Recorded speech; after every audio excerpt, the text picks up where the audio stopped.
Martina the Beautiful Cockroach, retold by Carmen Agraditi. Martina Josefina Catalina Cucaracha was a beautiful cockroach.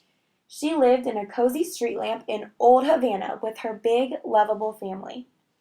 Now that Martina was 21 days old, she was ready to give her leg in marriage. The Cucaracha household was crawling with excitement. Every señora in the family had something to offer.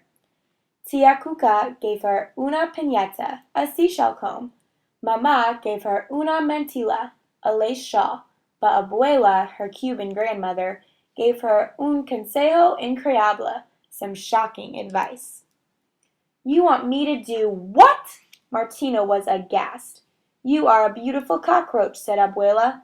Finding husbands to choose from will be easy. Picking the right one could be tricky. But, stammered Martina, how will spilling coffee on a suitor's shoes help me find a good husband? Her grandmother smiled. It will make him angry. Then you'll know how he will speak to you when he loses his temper.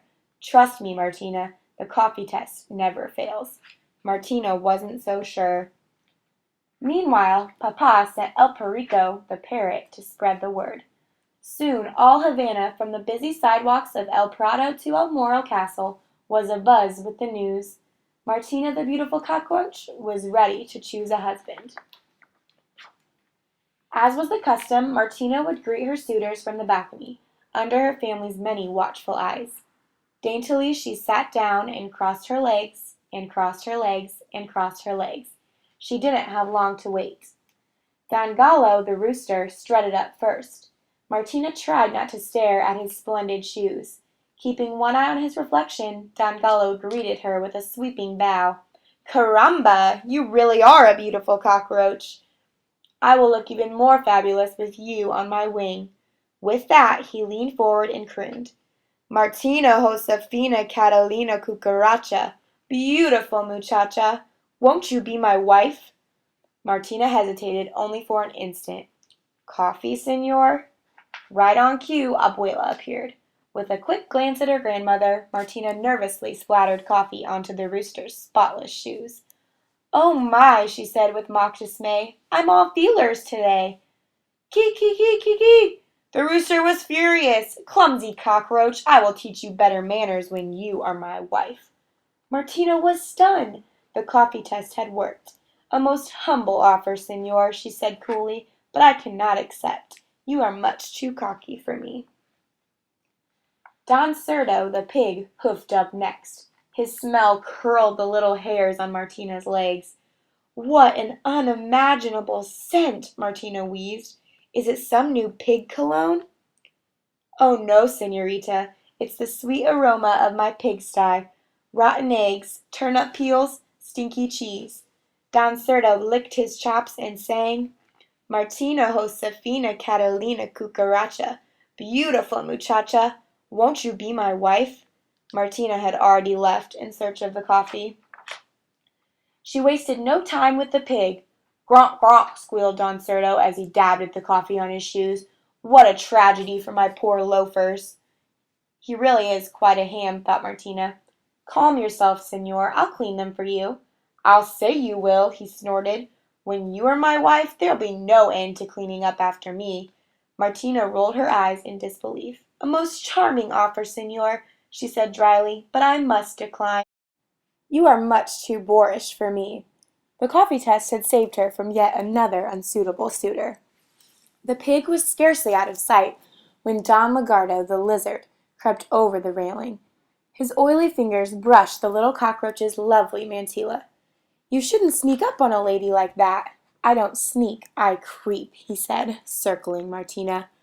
For some reason, this fellow really bugged her. I've had enough of creeps for one day, said Martina. Adios. But I need you, wait! The lizard fell off one scaly knee and warbled, Martina Josefina Catalina Cucaracha, beautiful muchacha, won't you be my wife? Martina sighed. Let me see if there's any coffee left. This time she wasn't taking any chances. Martina returned with 2 cups for the lizard. Psst, psst, he spat. Don Lagarto was livid. He changed colors 3 times before he finally found his true one.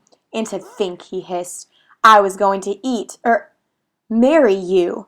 Martina stared at the lizard. You could have heard a breadcrumb drop.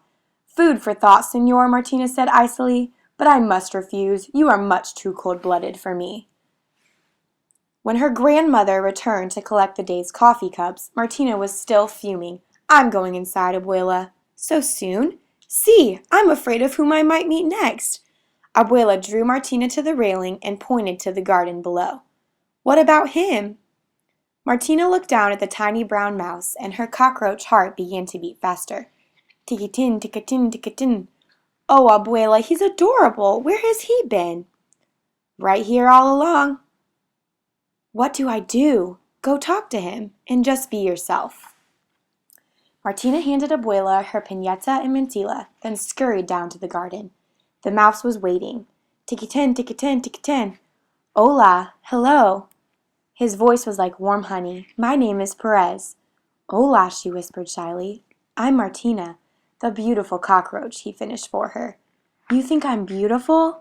The little mouse turned pink under his fur. Well, my eyes are rather weak, but I have excellent ears. I know you are strong and good. Martina Josefina Catalina Cucaracha. Then he squinted sweetly.